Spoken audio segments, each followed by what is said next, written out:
Hi, this is Julian Rogers for Pro Tools Expert. I'm doing a video to give you an opportunity to hear the amp that I've done the review of on the site. It's the Blackstar Core 10. I set it up reamping over USB. If you've got the facility to reamp in other ways, that's probably the way to go because of the complexity involved. But for a lot of people, particularly considering this amp's only £90, the solution to set up some real-time analog reamping is more expensive than the whole of this amp. So if you've not got a lot of cash and you want an alternative to 11 free, this might be interesting to you. This is where I've been playing some electric guitar. I'm not an electric guitarist, but hey, it'll do.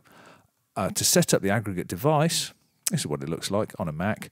On a PC, do keep in mind that Neil posted a story about ASIO for All's had a first update in a long time, so have a look at that. It may have got easier or more reliable, but on a Mac, set up an aggregate device from here and add the devices you want. This drift is important and it solves a lot of the clocking problems that otherwise happen. Here we are. This is me pretending that I can play the electric guitar. But anyway, here we go.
And that's quite enough of that. So the workflow is reasonably straightforward once you've got the aggregate device set up.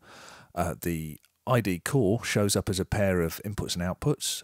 They show up named input and outputs 1 and 2, which you've probably already got an input and output 1 and 2, so it's a good idea to make sure you know which is which and to rename them.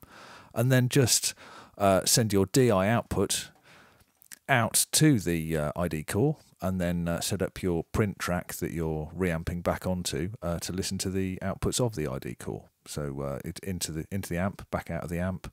It doesn't work as a hardware insert, but it's no trouble to do it this way, and I found it very straightforward once I got it set up. There's a bit of latency. You need to nudge that back into time, assuming you can play in time, which I'm not sure I could. Anyway, there you go. That's it. So I'll see you next time.